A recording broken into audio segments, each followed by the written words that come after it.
Welcome to My Morning Cup, a podcast produced by Costa Media Advisors and presented by Rockpoint Bank and EPB. Rockpoint Bank, from Chattanooga for Chattanooga. And EPB, get EPB's fiber optics for the world's fastest community-wide internet. I'm Mike Costa, your host.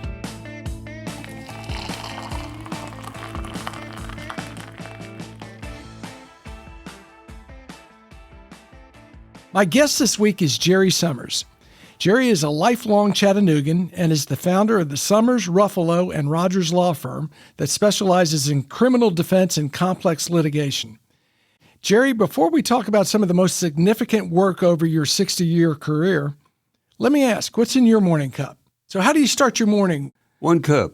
Just one? One cup. Well, then I'll get one later in the morning, but I get up and then I get on the computer and then I get in my hot tub with paddles and do about 300 or 500 water aerobics. And do you really? Yeah.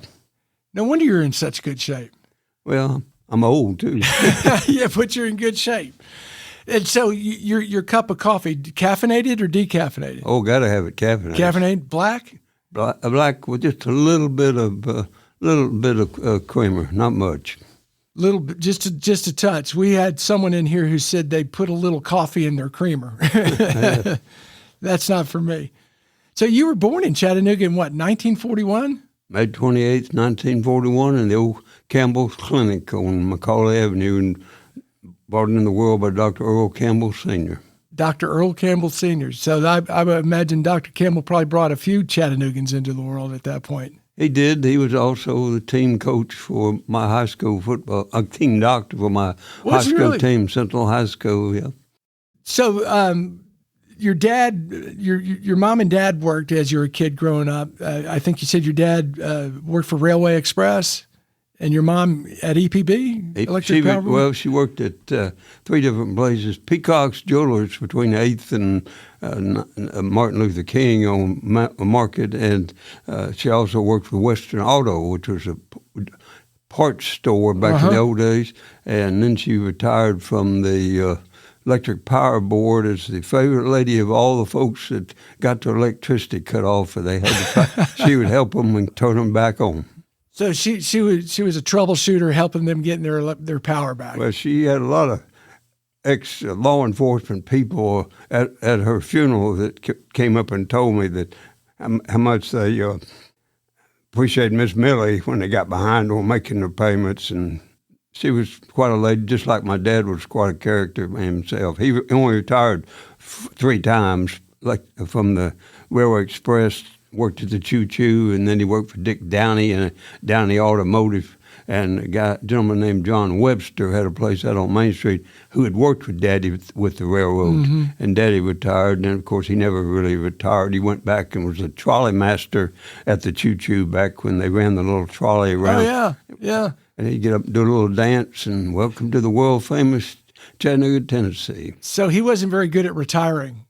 No, he passed that on to me, that sense. Yeah, you got that same trait, huh? Well, unfortunately, I did. Did you have any brothers and sisters? I've got one brother. He's in Nashville. He's 11 years older than me. He was born in St. Petersburg, Florida. We had to leave here because of, back in those days, the famous pollution problems and manufacturing.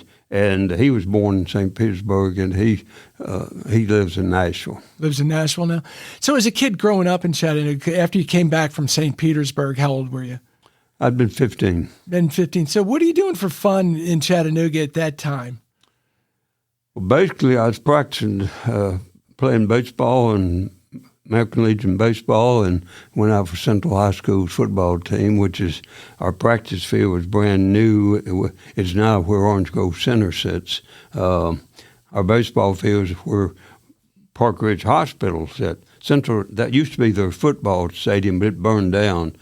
And we were there on Dodge Avenue from 1907 to 1968, and then they moved to Highway 58. But my years were from 55 to 59, I graduated. So over off of Dodge Avenue, over near McCauley? It was on McCauley, yeah. McCauley? No, the school was on Dodge Avenue.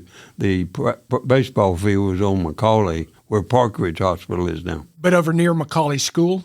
Oh, well, Central High School is now part of of the Macaulay soccer field. Oh, really? Yeah, they purchased it and moved Central up on Highway 58. But Macaulay's done a great job with that, developing that entire area, and they were behind us when I was at Central. But they've acquired the old gym first of all, and used it, and then they built part of their complex. And Macaulay has got a great facility and a great institution. And you were a pretty good athlete as a teenager, weren't you?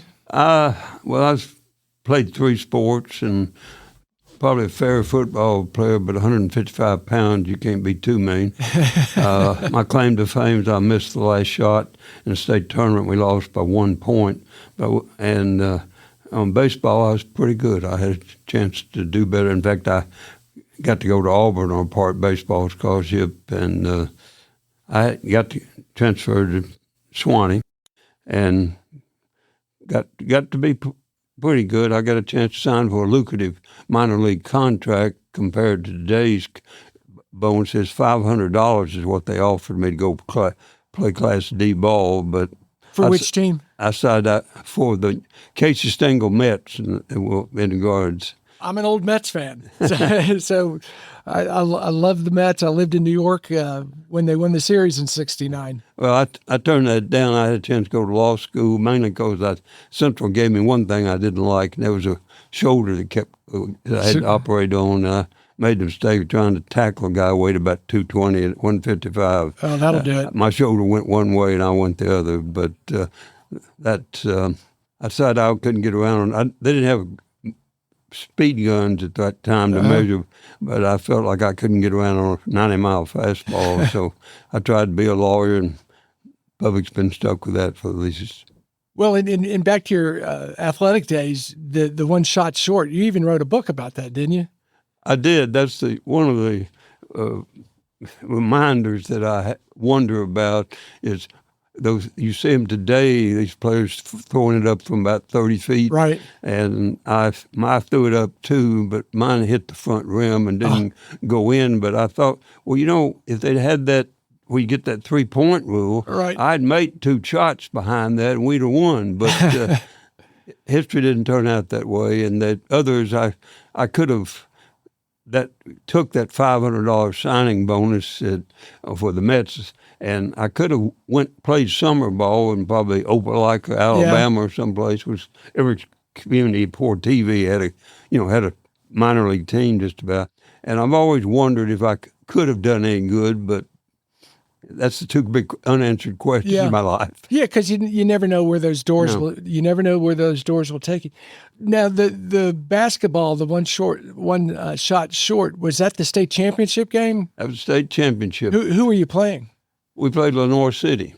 Okay. And we had beaten the team the night before. It was in Nashville. It's called the Sweet 16. You didn't have all these divisions, and we had beaten the best team in the tournament, Kingsport, in a big upset the night before. And both teams, it wasn't much of a game. There wasn't a lot of scoring, but I wish there had been one more goal that went in when I fired it. But it was a wonderful experience to be. We played at Vanderbilt, and there were only 16 teams in it, called the Sweet 16 tournament. Yeah, it's interesting because you always see and hear the celebration of the person who makes the shot. Yeah, and to look back and go, well, what if that shot had gone in? Some people think I'm pretty obnoxious as it is. I don't know if my ego could have held that in regard, but let's just say I think it was a learning experience. Yeah. Life didn't always go the way you wanted to. Yeah, but you pivot and you do other things. That's the way life is. Exactly. In terms of, were you doing any high school part-time jobs or just focused on athletics? Back in those days, I mostly devoted my time, not during that time. The only job I had was trying to sell papers when I was in St. Petersburg, afternoon papers, but I got on the wrong side of of the traffic pattern. There was a guy on the other side. The traffic would be coming out of St. Pete, and he'd sell papers. And I got the corner that I was going. But I did work after I graduated from Little League baseball, I became an umpire and umpire in Little League games. I was 13 years old. So I guess that was my work experience in St. Petersburg. Did being an umpire have anything to do with you becoming a lawyer? Because, the umpire is kind of the fair and impartial judge. Did any of that? I don't think so. No. I never thought about being a lawyer until a lawyer here set me down, and I had about 4 options. Mm-hmm. I could have signed that contract that actually it was unusual because the scout was in the tournament to scout somebody else. And I once got a good tournament, made the all-tournament team up in Washington Lee. What position were you playing? Well, I was a catcher from 8 years old, but when I went to college, I tried to get out behind the tools of ignorance. But our catcher got hurt before we went to the tournament, and Johnny Major's dad was our coach, and I was co-captain. He said, "That was at Swanee." At Swanee, and he said, "What are we going to do about catcher? Our second string catcher can't throw it past the mound." And I kind of confessed and told him that I'd done that. He's and so he said, let me see what you can do. And I was short, but I had a tremendous arm. Mm-hmm. And he said, I did a few throws. He said, "I think you've done this before." And so I went back behind the plate and got lucky, and that was how it led to it. Of course, Mets were signing anybody at that time, and they just started the expansion team. Wasn't Marvelous Marv Thornberry one of their big people they signed who ended up doing light beer commercials? I probably had as little talent as he did. So if I had made it, but I would not have made it to the show. But I would. Yeah. I think I would like to have played 3 because I played it in summers. On amateur teams, we had some people here, and there were several ex-ball players, and they were just an interesting group of people to be around. Sammy George, Arnold Davis, Bill Eidelstein from Macaulay played for us very briefly, Finley Bandy from up in Dayton, and they'd all played on my. And Sammy Joyce, Macaulay graduate, 1948, the guy that helped get me from Auburn to Swanee. Because I did get to go to Auburn on a Park baseball scholarship. And then Sammy Joyce, he signed with the Yankees. He's one of Macaulay's all-time greats. And he roomed with Mickey Mantle. Oh, wow. 1 year. And some of the stories he told me, it wasn't all just throwing the baseball and running down. Mickey enjoyed himself, didn't he? Mickey enjoyed it. And Sammy did too, but he was probably the instrumental person. He tried to get me into go play in the Cape Cod League, which back was a big chance to show yourself. Sammy Joyce, he was one of Macaulay's all-time greats back in the old days. Have you been able to get out to the new Erlanger Park? The night they opened, I had a chance to go, and I had a conflict and I couldn't go. Let me say, I'm an old Ingalls Stadium guy. I call batting practice and I'm sorry that it couldn't have been preserved like Rick would, but I'm also not one of these, we hate all this. I went through the Frank Burke and Woody Reed and when they took it over and ran it at Ingalls Stadium, but, I'm not a hater of the fact that there's a new stadium. Yeah. I just wish, they could have maybe tried to preserve. In fact, I've got a worthless stock certificate. I think the lady Jana John was a big pursuer of trying to save Ingalls Stadium. Her dad was a lawyer, by the way. Yeah. And I've got that. The Haskew boys on Sport Talk raised some money, and I went for it, and I've got me a nice worthless stock certificate of the Lookouts Foundation. So you own a little bit of it. Well, it's worthless. It's like having some Confederate money. You go to Auburn for a year. What gets you to Swanee? Sammy Joyce. And he was, at that time, he had hurt his arm in minor league ball. And he went into the Army and he came back and he was a sporting goods salesman for Lookout Sporting Goods, and I think Martin Thompson. And he covered all the schools selling sporting goods equipment. And Swanee was one of his accounts, and he became close friends with Coach Shirley Majors and Coach Horace Moore and Coach Bugs Carter and even Coach Lon Varnell. And he tried to promote me.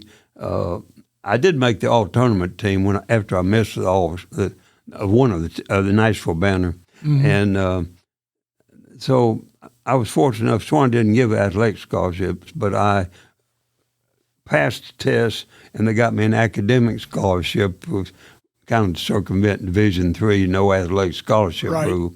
But I went up there and played with Coach Varnell, who's a famous entity himself. He was Harlem Globetrotters buddy with Abe Saperstein. Oh, I didn't know that. And actually, he took and Coach Majors had come, but Swanee had dropped baseball, and Coach Majors brought it back. So I played 3 years baseball and 1 year of basketball with Coach Varnell. I got along a lot better with Coach Majors than I did Coach Varnell, but some people say that's your personality. So how'd you like Swanee? Can you talk a little bit about your Swanee years and what it I meant to you? I wouldn't be a lawyer if I hadn't got to go to Swanee. And why? Because, I had several jobs, and I didn't have the best academic record. Mm-hmm. But I did get a scholarship to law school, primarily not because of my ability, but because of Swanee's reputation. And I fully recognize that Swanee was responsible for me getting into law school, because I didn't have a very sterling career in law school academically either. I always worked. I had several jobs at Swanee, several jobs in law school. That's what I got from my dad. Yeah. What were some of those jobs? Well, I waited tables. Because of my shoulder, Coach Majors wanted me to maybe run back punch or something. I said, I can't do it. I become a sports information director. My roommate and I, we each had one of the dry cleaning services. Just several, anything to make some people wonderful to me. The Bishop Juhan, he thought I was working too much, and so he told me, he said, you don't go back to Gaylor, which was the dining hall. He said, your meals. But my main job was, when I got up there, was checking chapel attendance. Of course, Swanee's got an honor code, but if I was subject to bribery, I'd done real well, because at that time they had mandatory chapel attendance. You had to go 35 daily chapels and 7 Sundays. Really? And they had a book in there in the dean's office, and when you went to chapel, you had to fill out a slip of paper and put your name on it. And then my job was to come pick those up, go back to the dean's office with a big folder, look at everybody's name and check them off. And if they had so many chapel attendance days they had to fulfill. Sounds like Rotary. I don't think it would cheat as much in Swanee as they do at Rotary. I'm kidding. So the years at Swanee were formative for you. I was in Rotary. Oh, I know. The years at Swanee were formative for you then, in terms of getting you to look at being a lawyer. Unfortunately, I did not take advantage of the tremendous political science, history, or English classes available. I took economics, and about the only thing I know about economics as a lawyer is charge a flat fee or take a percentage if you recover anything at all. But I look back, and there were some fabulous teachers up there in history and romantics. I did take a couple courses, but I look back, and what I like to think I've learned about history and so forth, now I had to learn after I got out of Swanee, but it was readily available there. What directed you to law? Well, getting back to when I got out of Swanee, I had the opportunities. I knew I couldn't make it in baseball because of my shoulder. I was offered a job with the old Volunteer Life. I forget the gentleman. The Woods brothers were very active at Woods Volunteer Insurance. Somebody pointed out that was kind of a family-owned business, and that Mr. Morgan told me, he said, well, there'll only be 17 vice presidents ahead of you. I could have went in. I got turned down because of my shoulder to go to Vietnam, which may have, knowing some of the crazy decisions I've made, I'd probably got done something really stupid. Blessing in disguise there. Well, it's something else you wonder about, because you know what's going on in the world now, and you know that men and women have given their lives to preserve what we have, and then you see people that don't seem to care about it, and you know, I didn't make a contribution in that area, and then of course, law school was the fourth choice, and John Morgan said, "Looks like to me you that's your only option," and so I tried it. Mm-hmm. Didn't do well, but I got into. You went to UT? Went to UT. Got a scholarship. I didn't keep it very long because I worked for a collection lawyer, and I also waited tables at the faculty club. And then I eventually got a job with a longtime friend in personal injury business in Sid Gilreath, and I went to work with him as kind of a runner, and finally I got out. I would imagine that waiting tables at the faculty club had to be a pretty good way to make connections with the different faculty up there. Not really. No? The biggest connection I made I made connections with a lot of other laws. With Robert Eccles from Nashville became a federal judge. He's died. Probably, I would say, the most famous fellow that waited tables was a gentleman named Eddie Sisk. And Eddie Sisk was a lawyer who went to work for Ray Blanton and he got involved unfortunately got in the pay for pardons parole scandal. And I, Eddie was a good guy. We played intramural basketball together, and he dated Miss Majorette USA, Claudette Riley, and they married. And Eddie was practicing law with a good lawyer, but had a substance abuse problem, and Eddie was concerned about it. And he was involved in politics, and he called me and he said, "Look, I don't know what I'm doing. I'm afraid my partner's going to get us in trouble." And I said, "Well, what's your options?" He said, "Well, I've been offered a job to be counsel for the Blanton administration if he wins." I said, in a foolish moment, now looking back, I wished I hadn't said it. I said, well, it seemed like to me it gives you a chance to get away from the problem. You'll get to meet a lot of people, and when he goes out of office, you'll have a chance to have a good law practice. So he said, I think you're right. And unfortunately, he gave some credence to what I said, and it eventually got him in trouble in the scandal in the Blanton administration. But you're without knowing what the Blanton administration was going to be. No, I mean it was good advice. Well, I think I thought I said the right thing, and he was a good guy, but it ruined his life. I'm sorry to hear that. Yeah. So you go to law school at UT. Did you know what you wanted to focus on? What area of law? No. How did you determine that? I had an uncle who was kind of a rogue. He functioned well in the inner city politics of Chattanooga, and that's why I know a lot that a lot of people would like me to not know.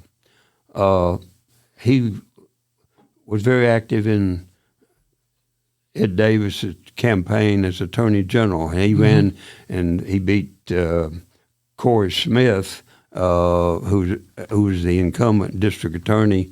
And my uncle was very much active in the inner city and particularly in the African American community. And then he was active when Ed beat Ward Crutchfield in 1966. And I guess the best way to say it is, I guess I was the legacy that because of my uncle's political support.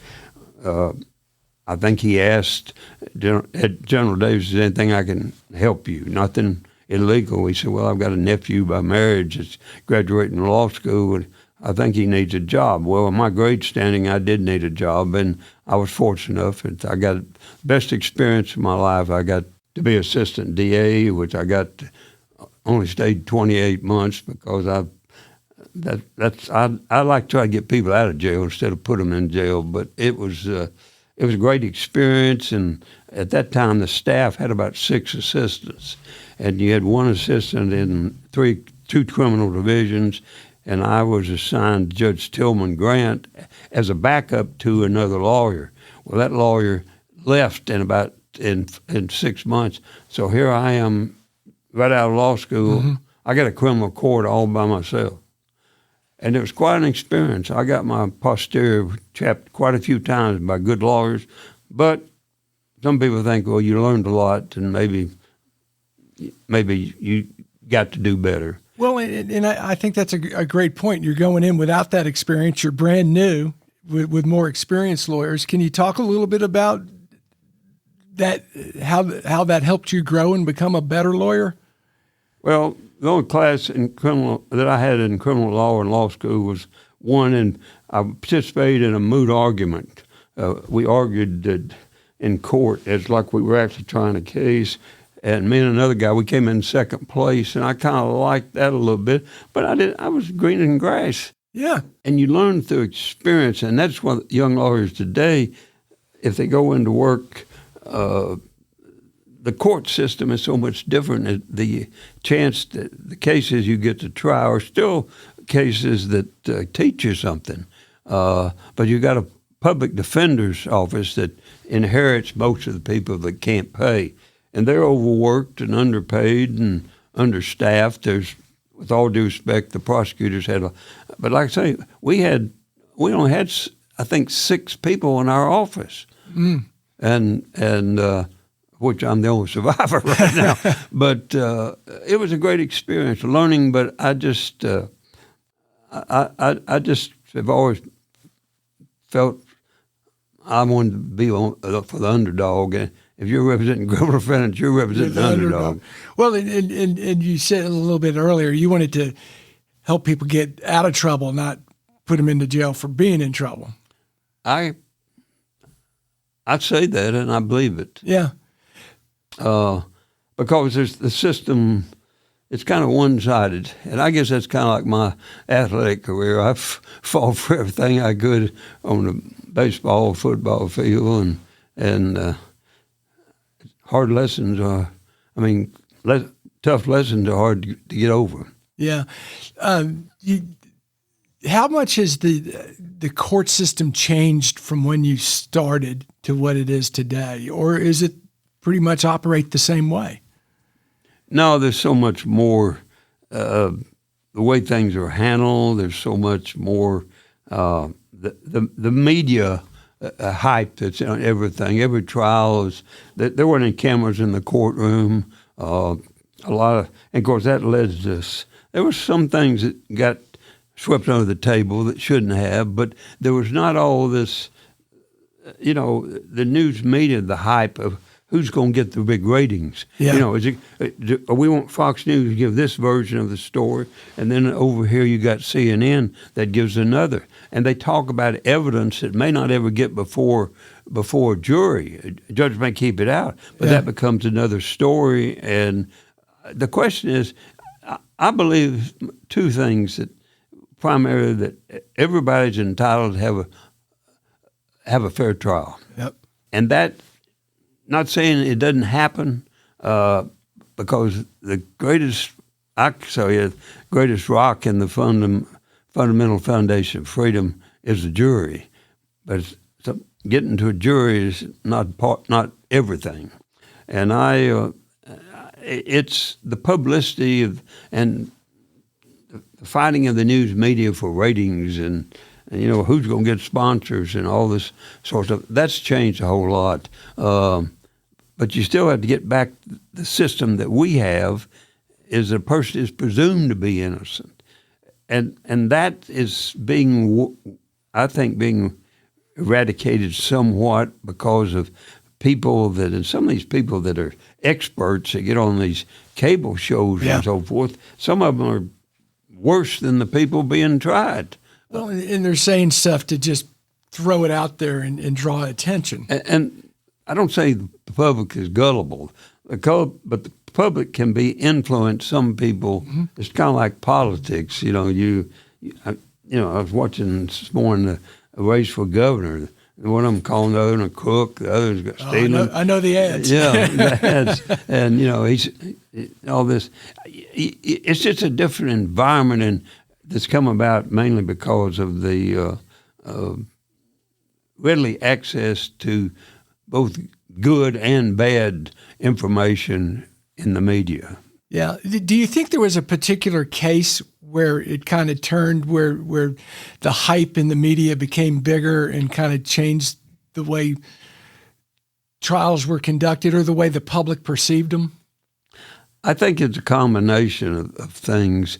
Any case, of course, they tried to tighten down excessive publicity in a case, the Shepherd case out of Cleveland, Ohio, where a doctor was supposed to kill his wife. That has not been very successful. And I'd be very honest with you, and I don't get into it because people know how I feel. When lawyer advertising became the vogue in regard to, in about 5-4 decision that wasn't supposed to go into all we see every 15 seconds from out of town or in town law firms hustling business, which is, that's Supreme Court said it's legal, and I live with it. I've fortunately came along and have made a decent living before all this took place. But the fact that is disseminated onto the public constantly, it affects also as far as the public's knowledge and what they're misled, and without being disrespectful to any individual, I'm saying to you, it was a simpler time back when I came up. Yeah. At what point did you decide to leave the DA's office and start your own firm? It was just that feeling that, and with, I just, an old professor at law school, was a prosecutor in Indiana, told me this story. He taught contracts, which doesn't have anything to do with criminal law. And he was a nice guy, and I talked to him. I said, Dr. Lacey, I said, can you tell me why you quit being a prosecutor and became teaching in law practice? He said, Jerry, it's kind of like this.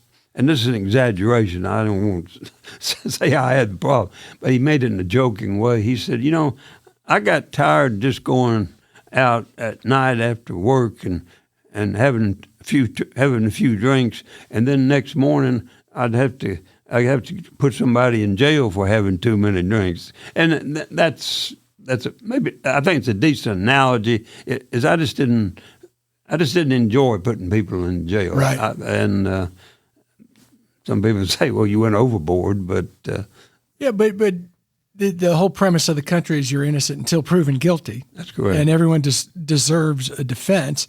I read a comment about you and your firm in terms of your reputation that I found interesting and apt. Jerry's who you want to call if the case is serious, the odds are bad, and the spotlight is bright. In that you're very good at what you do. I will tell you very candidly, the case usually makes the lawyer. The lawyer doesn't make the case. But I've always, as you may gather, I've always been kind of cynical, and I like to think funnily sarcastic, but some people misconstrue that too. But I've never accepted the first bite you give me. I always want to look a little bit further, and I've been lucky and had some good results. I've been embarrassed. I mean, I've lost some cases on it. People say, "Why is he doing that?" I mean, that's. But I'm proud of the fact that the guy that made a D in constitutional law in law school has been able to change the law. And they may forget about me. Most people forgot about me now. But the truth of the matter is that it's in the law books is where I've changed the law, and I'm very proud of that. Well, and that getting a D in constitutional law, and what I learned that I didn't know, and is that you argued a case in front of the Supreme Court and got a 9-0 ruling. I've had several, but I've only argued one personally. I was supposed to argue a second one. Another lawyer got me into the case, and I had two and I got two of them the same year. I thought, well, this will be like going to city court. I'll be back over. This fellow was an insurance lawyer, and it was, it's a real privilege to have a case. Now, they were very nice to me. The decision was 6-3, by the way, in 1972. But gosh, you can't even open say my name, and they start jumping on you now. I mean, there's so much antagonism between the people, justices. But they treated me. I finally found a copy of my argument, and they were very nice. And but it's even what permeates to the court. The court is always, and you probably heard this no later than yesterday, about the independence of the judiciary, the fight between Justice Jackson and Justice Clarence Thomas and different people. And it's kind of defeated the idea. Well, when the legislative, executive branch, the president of Congress, when they screw it up, the Supreme Court is the independent. Mm-hmm. But even that's being attacked in this world day, and that really bothers me. When you argued your case, who was the Chief Justice? Earl Warren? Berger. Berger was the Chief Justice? And what was that process like? It's your first time, and I would imagine it's intimidating, but... You're a little nervous. I bet you were a little... So you go in, and how's it start? How do you get it? I mean, is it like a regular court? No, there's the justices. You got the 9 up there. And there's... The case I had was based on Tennessee statute written in 1898, and I think of all the smart lawyers we've got in the state, why didn't this been raised before? And but anyway, I raised it. It had, by the way, it had been raised just on the edges in the Judge Ralston Schofield impeachment trial when he was a criminal judge here, and they used to say there was a power structure here. They got him to run against some guy they didn't like, and they put him in, thought they could control him. You couldn't control Ralston Schofield. And what happened, how then those folks got against him, and they went after him, and they filed articles of impeachment, 31 of them, and 3 of them they got him, one for using improper language, secondly for being political, and the third one, his court officer and some other lawyers supposedly didn't tell him, but they bought him his car broke down every other day, and they bought him a 54 Pontiac, I think probably cost $3,000 back in those days, and they convicted him on those, but acquitted him all the stories of bribery in the Hoffa case and all that stuff.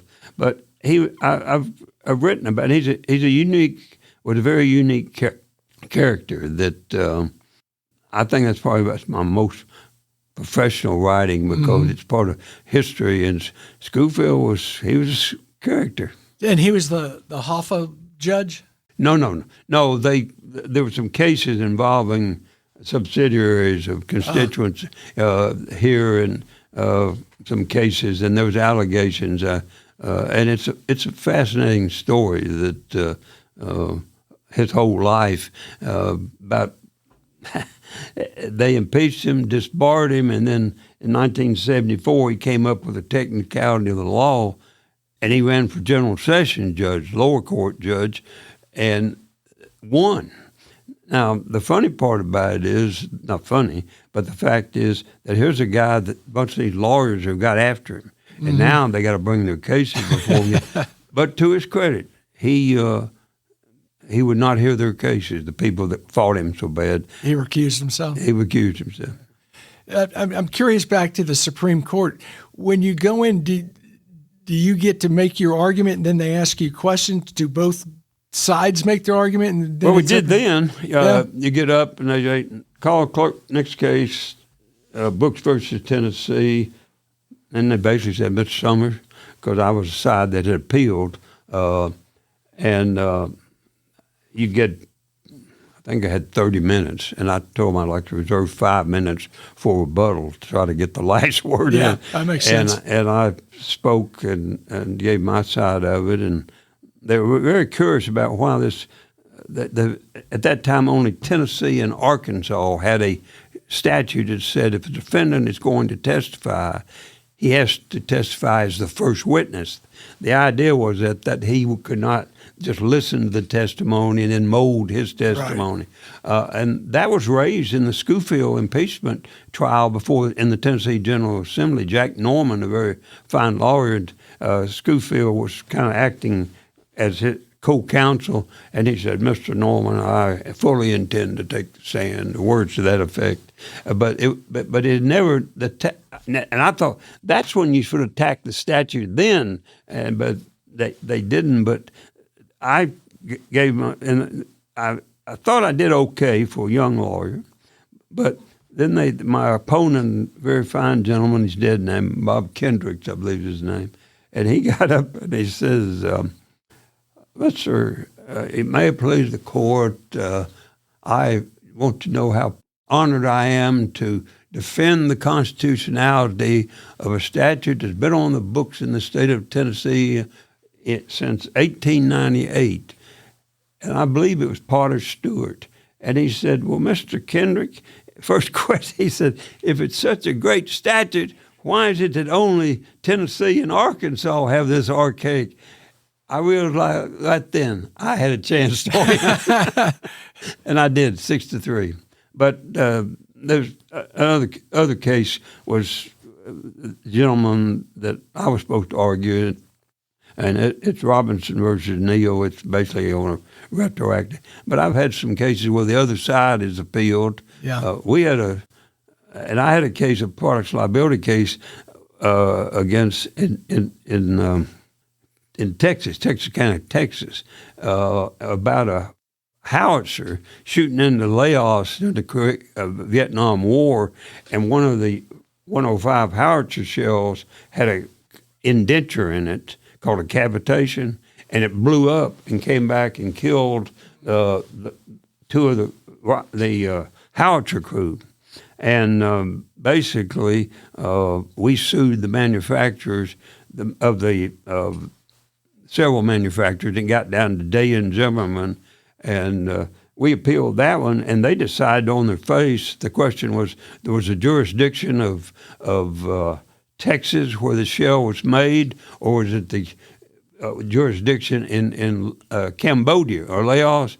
And basically they said that the products liability law in Cambodia deals with chickens and goats, so you got to go back to Texas to try your case. And I, a fellow lawyer that I was with, that we tried the case and we got a pretty good jury verdict. But those three live ones, and I've had a few others that basically the other side appealed and did not. I represented a captain in the fire department in Chattanooga and a couple others. But it's not that I'm that good a lawyer. I've always felt if something don't feel right, yeah, I don't care what the law book said. If my gut says it don't feel right, then I'm stupid enough. And I've lost a lot of those questions. But yeah. But you asked them. But if you don't ask, it's kind of like courtship. If you don't ask for a kiss, you ain't gonna get a kiss. Don't ask, you don't get. That's for sure. Right. Now, you were born here, and with the exception of the years you spent in St. Petersburg, you've seen a lot of change in Chattanooga. Can you talk about that a little bit, where Chattanooga was and where it is today?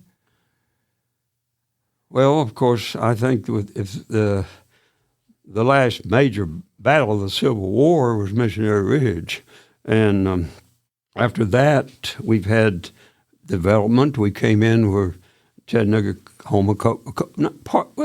the involvement in Coca-Cola, involvement in the medicine company, involvement in insurance companies. It sprang out of that. And Chattanooga has always built itself in a different way. Those entities that I've just talked about were always involved in, trying to make Chattanooga better. Yeah. But at the same time, they built the manufacturing complex that with no EPA OSHA regulations, created this pollution that has killed a lot more people than bullets. But, and upwards, you've heard the now debatable story where Walter Cronkite made it the ninth most ever. But we had to leave him. My daddy he went into the Navy in 41, and because they were taking everybody after Pearl Harbor and they didn't give you a physical. Well, he got into the Navy and they did give him a physical, and they kicked him back out because of the fact he had scarring on his lung from histoplasmosis working in chicken industry in West Tennessee when he was a boy. My dad didn't come out of elite circumstances. He was poor family, but worked hard. And but I've seen the evolution of Chattanooga. Well, Chattanooga was a polluted manufacturing entity, and many people have died not even knowing they were, because their problem was to the toxics. And I can name 15, 20 places that are still, I say it's still not the way it should be, but we moved away from that. We moved into the tourism and new clean industries. But that's the main changes in regard to, and it's good, but it ain't all good. What would you cite as something that's not good about it?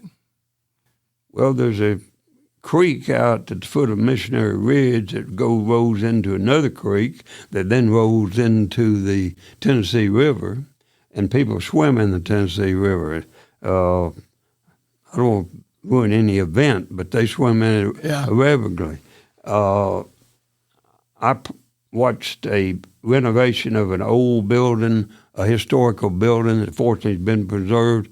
I personally watched it as the asbestos removers, dressed in all the Martian outfits, were taking it out, and I assume they got out because they built this a multi-story wooden, chute, and all that was falling down into a bin. I didn't see any inspectors there, and it was hitting, and that was a cloud of dust going up. And the people that were working on it at the bottom had no mask. They were minority primarily.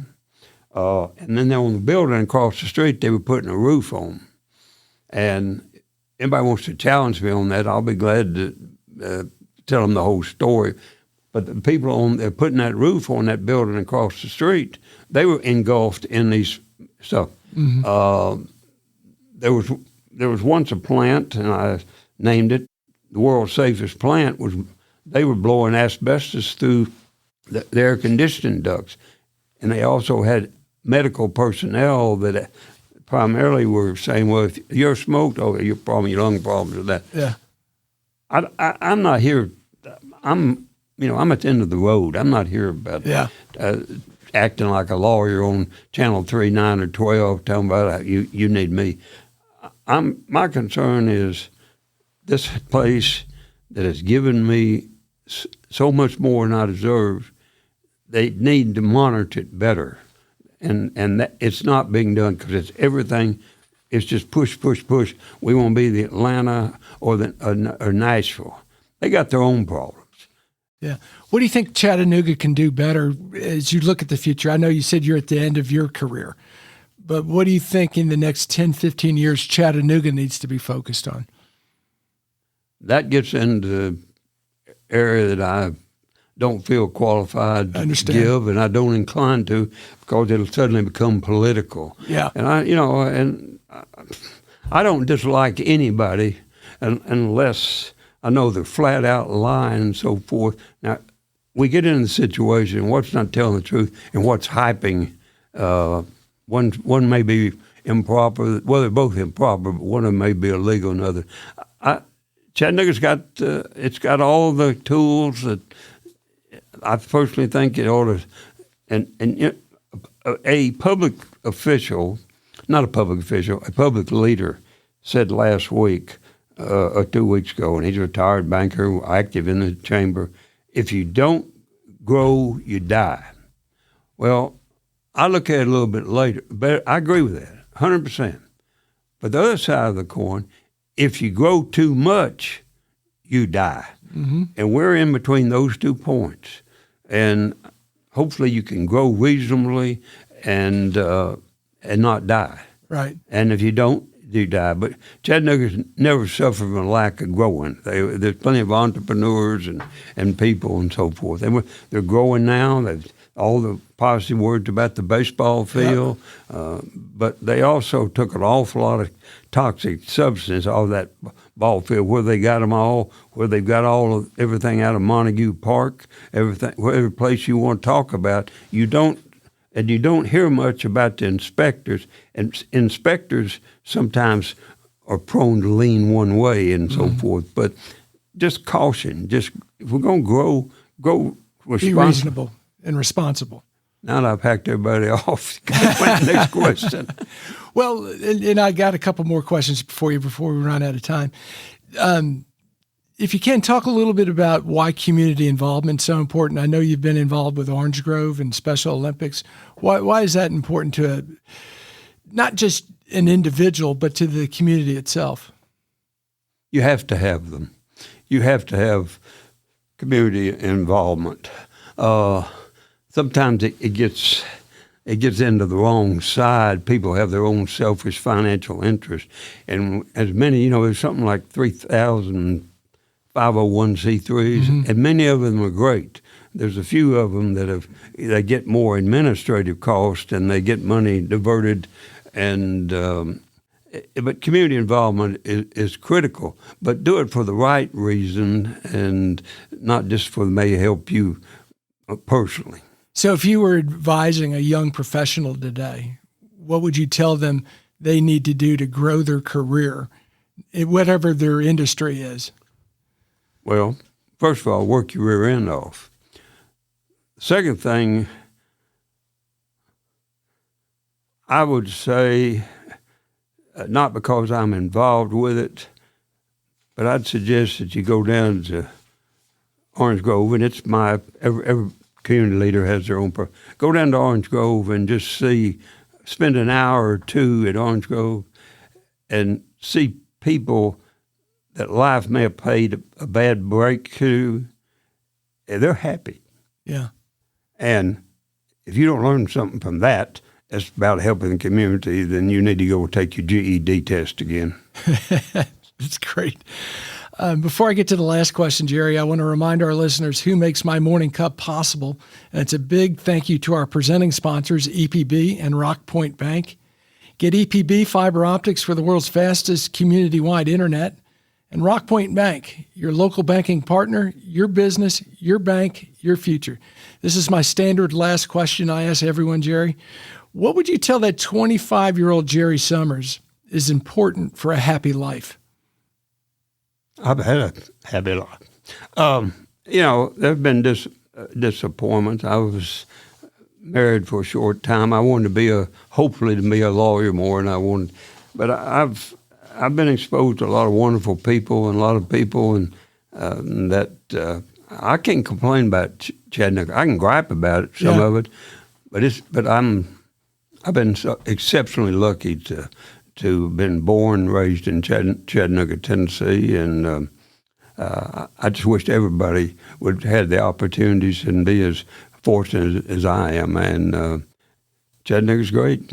How much of that I've had a happy life statement is your attitude? And what I mean by that is that a lot of people will take bad breaks and really focus on them, but being able to kind of just go forward and see what that brings you. I think you have to understand that not everything's going to be perfect in life. Mm-hmm. And if you're trying to make decisions to have a successful life as a 25-year-old, you need to put that into the formula. You need to work hard. You need to associate with good people. You don't need to believe everything that when your leg gets wet and they tell you how wonderful it is. That may not be water that they're putting, and that's kind of a crude way of putting it. But I'm saying to be a little bit cynical. You don't have to be as cynical. One of my buddies I play pool with says, you're cynical and sarcastic. I said, I plead guilty. but I said, you need to don't swallow everything that somebody shoves at you, and make your own decisions. And I'm not, I have to admit, I've made some bad mistakes by asking questions I probably shouldn't have asked. But unfortunately, I can live with that. Yeah. And like I say, I've been very lucky. Well, and I do think that's great advice to have a little, whether it's cynicism or curiosity or questioning, to just not take everything whole cloth and say, oh, that must be the truth because they told me that's what it is. Well, I appreciate very much you allow me to come on your show. I've enjoyed this. I hope they don't cut you off in regard to that. But if anybody, I will say this. Anything I've said, if anybody wants to debate me, I'm available anytime. And maybe we could raise a little money for their favorite charity. If anybody wants to get on me, I got a lot of scars on this old 85-year-old body. That sounds like a great challenge. I'd like to see that. I'm available if anybody wants to hear from me. Well, Jerry, this has been fun. I've really enjoyed this, and I've enjoyed the conversation. Thanks for making time. Thank you, and thanks, Chattanooga. Thanks for listening to My Morning Cup, a podcast by Constant Media Advisors. If you liked this episode, please share it with a friend. I release a new episode each week, so be sure to subscribe on Spotify, Apple, Google, or wherever you listen to podcasts.